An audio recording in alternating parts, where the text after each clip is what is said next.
The University of Texas Law School auditorium fell into stunned silence as former Florida Attorney General Pam Bondi concluded her impassioned argument.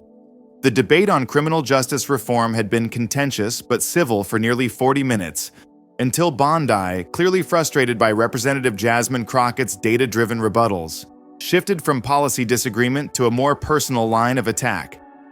"Let's be honest about what's really happening here," Bondi had declared, her voice rising with unmistakable condescension.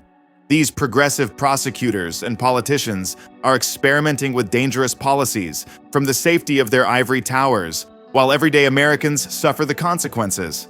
What they call reform is nothing but a reckless social experiment that ignores the harsh realities of crime in this country." As murmurs spread through the packed auditorium, Bondi continued with increasing intensity, directing her comments specifically at Crockett.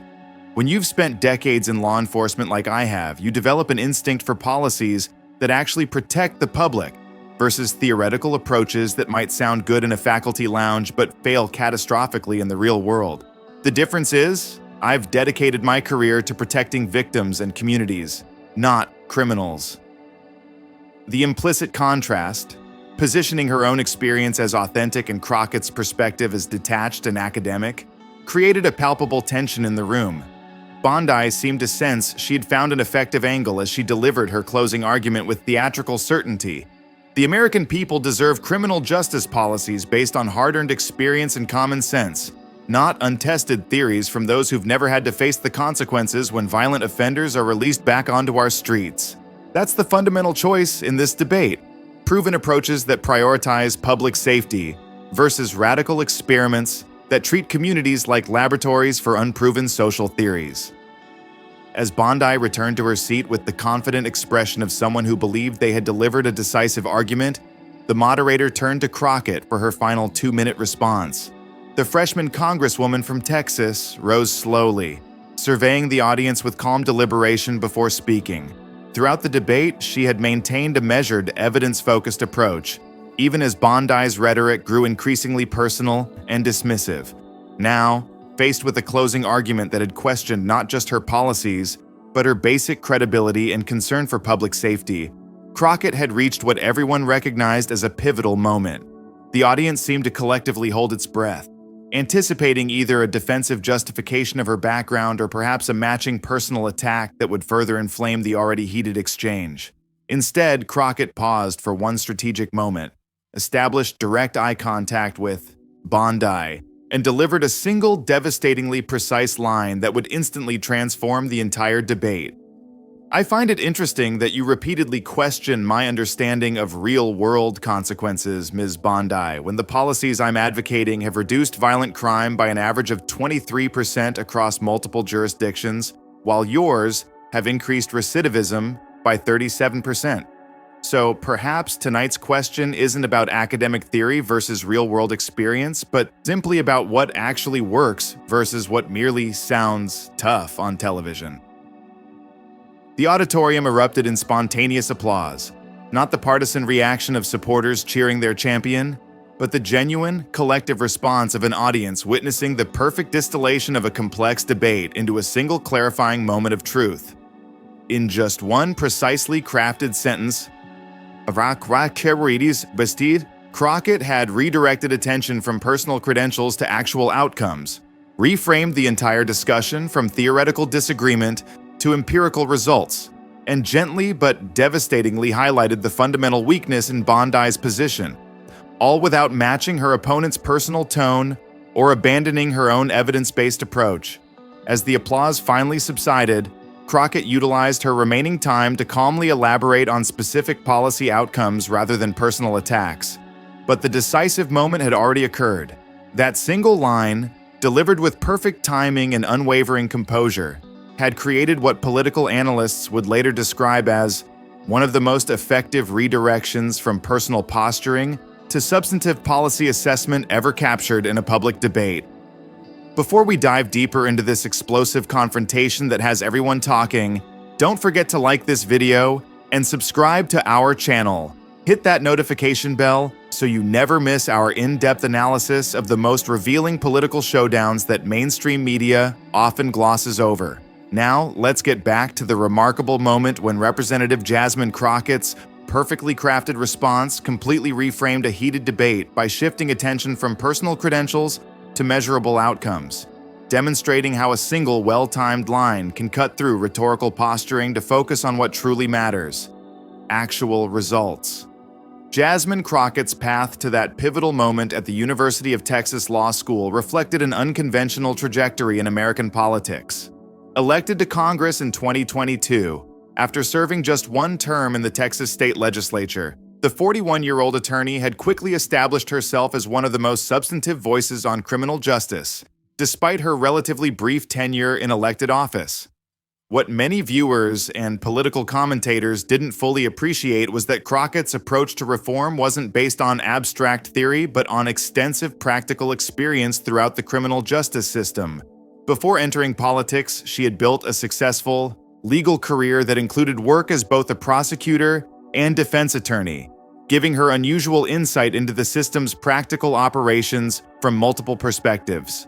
This comprehensive background informed an evidence-based approach to policy that prioritized measurable outcomes over ideological positioning.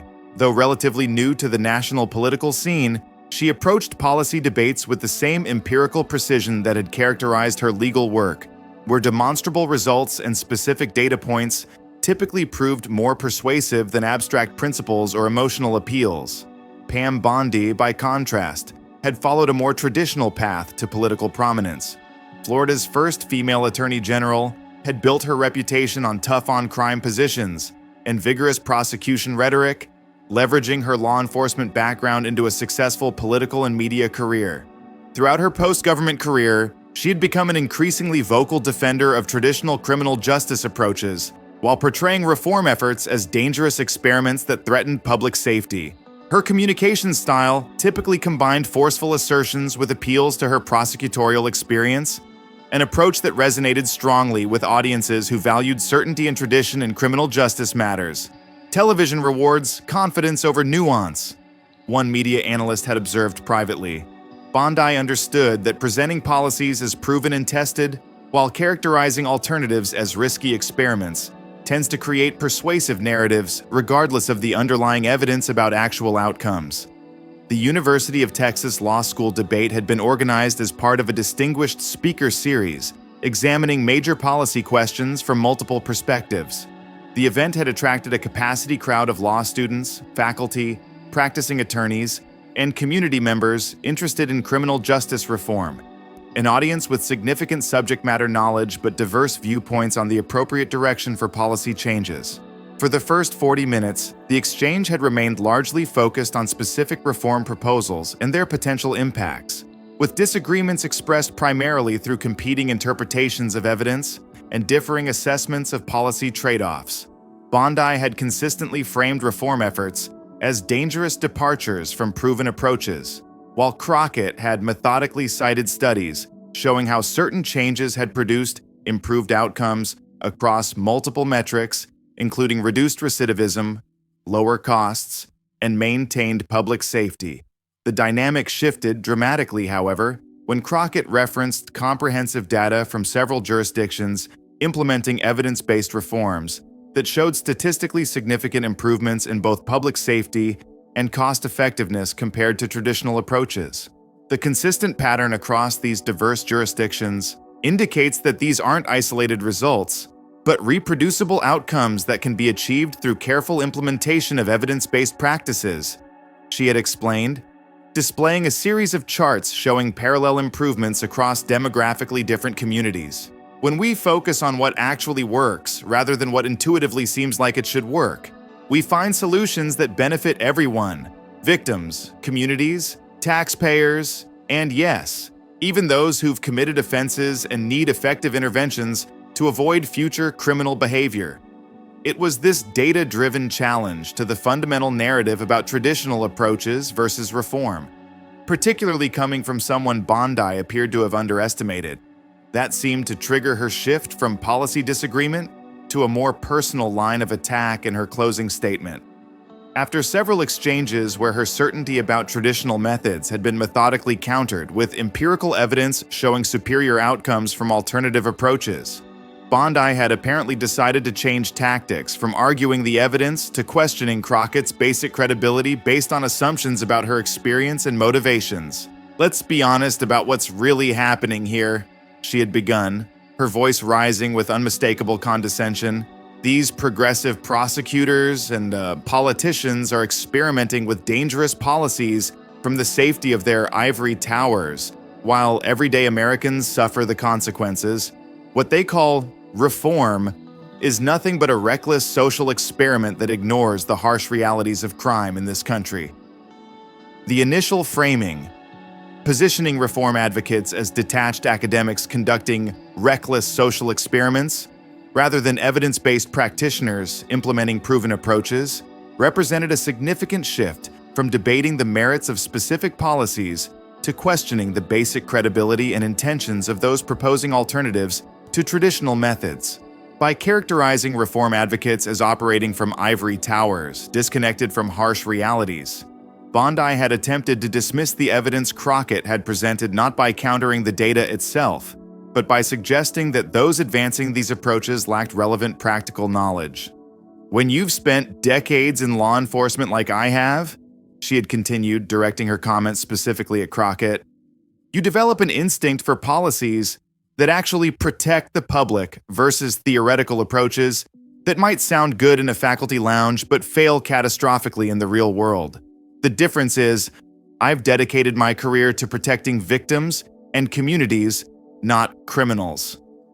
The additional contrast, invoking her own decades in law enforcement against unnamed theoretical approaches, while suggesting Crockett prioritized criminals over victims, further personalized what had previously been a substantive policy discussion. By framing the difference as one of experience and values rather than evidence and outcomes, Bondi had attempted to position her perspective as inherently more credible, regardless of what the empirical data might suggest about actual results. The American people deserve criminal justice policies based on hard-earned experience and common sense, she had concluded with theatrical certainty, not untested theories from those who've never had to face the consequences when violent offenders are released back onto our streets. That's the fundamental choice in this debate: proven approaches that prioritize public safety versus radical experiments that treat communities like laboratories for unproven social theories. The final characterization, contrasting proven approaches against radical experiments and unproven social theories, completed the shift from evidence-based discussion to credential-based positioning. By framing the debate as a choice between experience-based wisdom and detached theorizing, rather than a comparison of measurable outcomes, Bondi had attempted to negate the impact of the actual evidence Crockett had presented throughout the debate. The theatrical confidence with which she delivered this closing, returning to her seat with the satisfied expression of someone who believed they had delivered a decisive argument, suggested she genuinely believed this pivot to experience-based authority would effectively counter Crockett's data-driven approach. As the moderator turned to Crockett for her final 2-minute response, the freshman congresswoman rose slowly, surveying the audience with calm deliberation before speaking. Throughout the debate, she had maintained a measured, evidence-focused approach, even as Bondi's rhetoric grew increasingly personal and dismissive. Now, faced with a closing argument that had questioned not just her policies, but her basic credibility and concern for public safety, Crockett had reached what everyone recognized as a pivotal moment. The audience seemed to collectively hold its breath, anticipating either a defensive justification of her background or perhaps a matching personal attack that would further inflame the already heated exchange. The palpable tension reflected a common expectation in political debates that personal attacks would inevitably trigger either defensive credential citing or reciprocal criticism, shifting the discussion from substantive disagreement to personal conflict. Instead, Crockett paused for one strategic moment, established direct eye contact with Bondi, and delivered a single devastatingly precise line that would instantly transform the entire debate. "I find it interesting that you repeatedly question my understanding of real-world consequences, Ms. Bondi. When the policies I'm advocating have reduced violent crime by an average of 23% across multiple jurisdictions, while yours have increased recidivism by 37%. So perhaps tonight's question isn't about academic theory versus real-world experience, but simply about what actually works versus what merely sounds tough on television. The perfection of this response lay in multiple dimensions that work together to completely reframe the debate. First, by directly contrasting the measurable outcomes of their respective approaches, reduced violent crime by 23% versus increased recidivism by 37%, Crockett had immediately shifted attention from personal credentials to actual results, replacing the abstract question of experience with the concrete question of effectiveness. Second, by characterizing the fundamental choice as between what actually works and what merely sounds tough on television, she had subtly but devastating highlighted the possibility that Bondi's confident posturing might actually be substituting for substantive success. And finally, by delivering this comprehensive reframing in a single, perfectly crafted sentence rather than a lengthy rebuttal, Crockett had created a moment of clarifying precision that cut through rhetorical positioning to focus attention on the core issue at stake.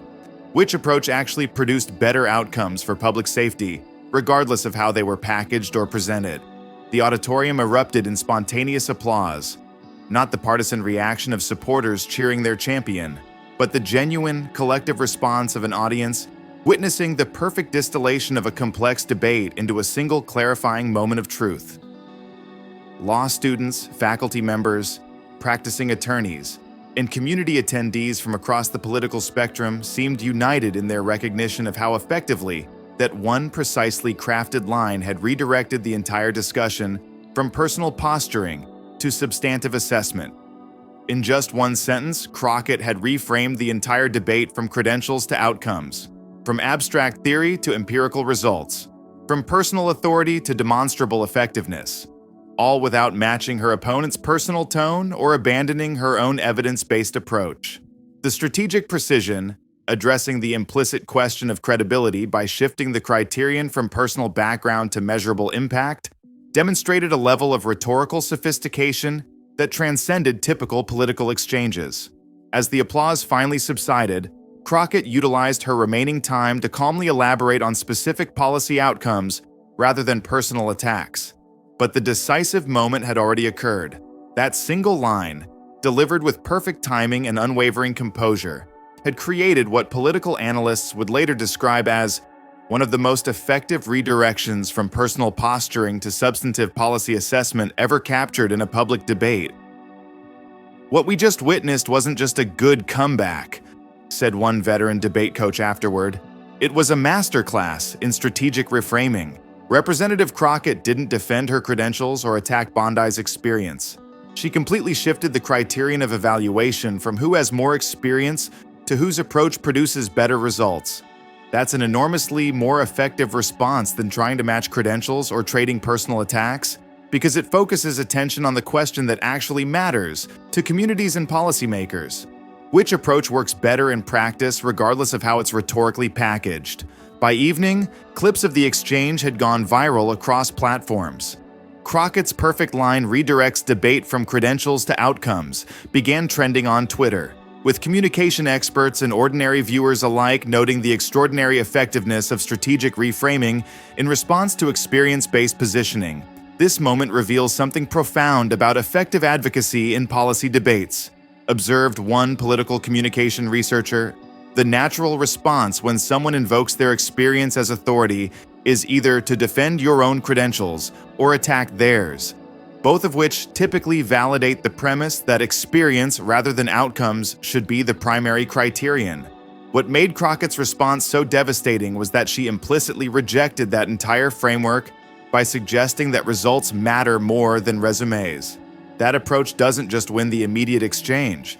It fundamentally transforms the nature of the conversation from who has more relevant experience to whose approach actually works better when implemented. For debate analysts, the exchange highlighted a frequently overlooked aspect of political communication: the power of strategic criterion shifting in response to authority-based positioning. What made this moment so revealing wasn't just the specific content of Crockett's response, explained one debate coach. It was seeing how effectively she changed the fundamental question at stake from Who has more relevant experience? 2. Whose approach produces better outcomes? That shift from credentials to results is particularly powerful because it appeals to a shared criterion that transcends ideological divisions. The basic notion that policies should be evaluated based on what they actually accomplish, rather than who proposes them or how they're rhetorically packaged.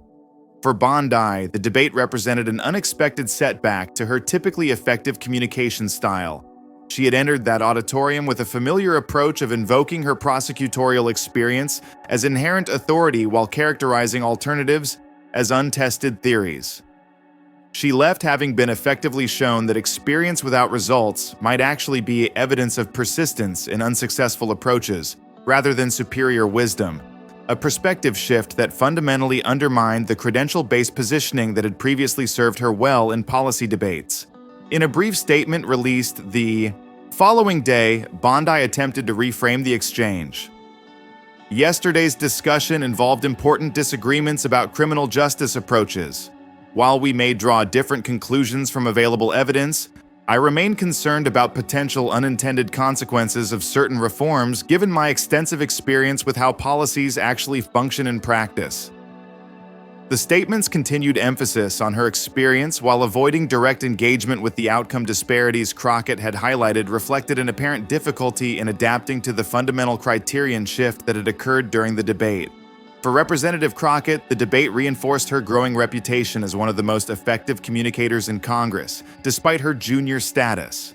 What made her approach particularly powerful was that it wasn't based on personal authority or rhetorical flourish, but on substantive effectiveness and strategic framing, qualities that transcended typical political divisions to appeal to broadly shared values about how policies should be evaluated.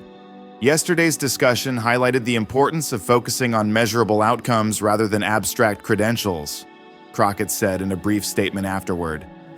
Criminal justice policy affects millions of Americans, and addressing our shared challenges requires thoughtful engagement with evidence about what actually works. I remain committed to advancing approaches that demonstrably improve public safety, reduce costs to taxpayers, and create a more fair and effective system for all communities, regardless of how they align with traditional ideological categories. The impact of the exchange extended beyond the immediate viral moment to broader discussions about effective advocacy in policy contexts. Several academic programs incorporated clips of the exchange into their materials as a case study in strategic reframing and criterion shifting in response to credential-based positioning. Communication specialists highlighted the response as a model for redirecting attention from personal authority to measurable impact in a way that appeals to widely shared values about how policies should be evaluated. What Representative Crockett demonstrated goes beyond any single exchange, noted one persuasion expert.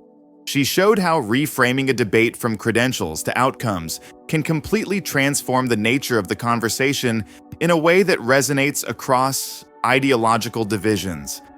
By shifting the criterion of evaluation from experience to results, she appealed to the widely shared intuition that policies should ultimately be judged by what they accomplish, rather than who proposes them or how confidently they're presented. That approach doesn't just win the immediate argument. It establishes a more constructive framework for policy assessment that benefits public understanding, regardless of partisan alignment. Social scientists observed that the exchange revealed patterns in how authority is constructed and contested in policy debates. Political discourse often substitutes credential citing for outcome assessment, explained one researcher studying persuasion techniques. What made this moment so revealing was seeing how effectively that substitution can be exposed and redirected by someone committed to evidence-based evaluation. By explicitly contrasting outcome statistics rather than experience levels, Crockett highlighted the gap between rhetorical packaging and practical effectiveness in a way that appealed to the audience's shared commitment to results, regardless of their specific policy preferences. For everyday Americans watching the exchange, it offered a rare example of how policy debates could transcend credential competition to focus on what actually matters: measurable outcomes for communities. It demonstrated that in an era often characterized by personality-based positioning and identity-driven allegiances, discussions could still be productively redirected towards substantive assessment through strategic reframing that appeals to widely shared intuitions about how policies should ultimately be judged.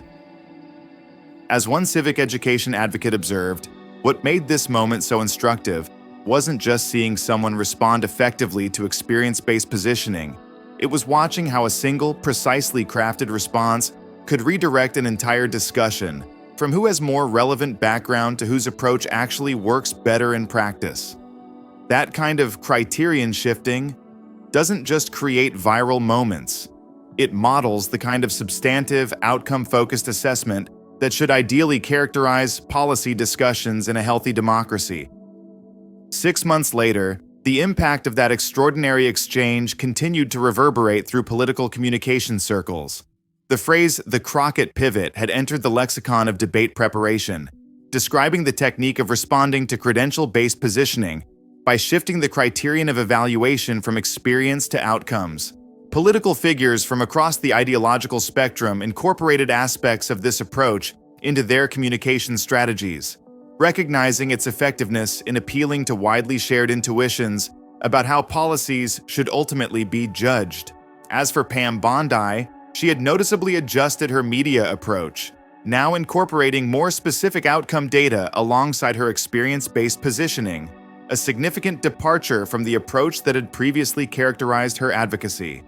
When participating in policy debates, she increasingly emphasized the results of approaches she favored rather than relying primarily on her professional background as inherent authority, a subtle but significant shift that reflected the persuasive impact of the criterion change Crockett had so effectively introduced.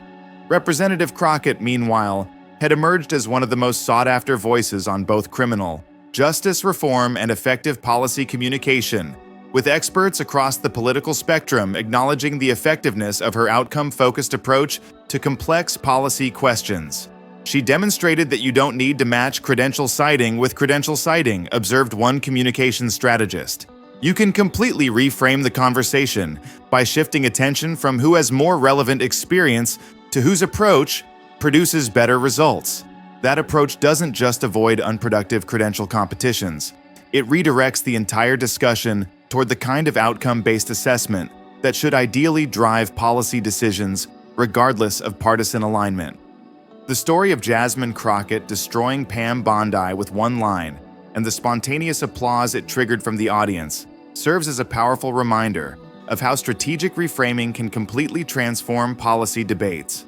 It showed that sometimes the most effective response to experience-based positioning isn't defending your own credentials or attacking your opponent's background, but shifting the entire criterion of evaluation from who has more relevant experience to whose approach actually works better when implemented, and in so doing, appealing to the widely shared intuition that policies should ultimately be judged by their measurable impacts rather than the rhetoric or resumes of those who propose them.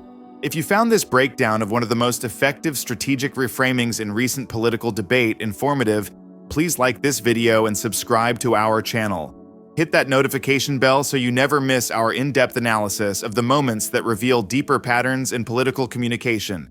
Leave a comment below with your thoughts on effective responses to credential-based positioning and how shifting focus from experience to outcomes can transform policy discussions.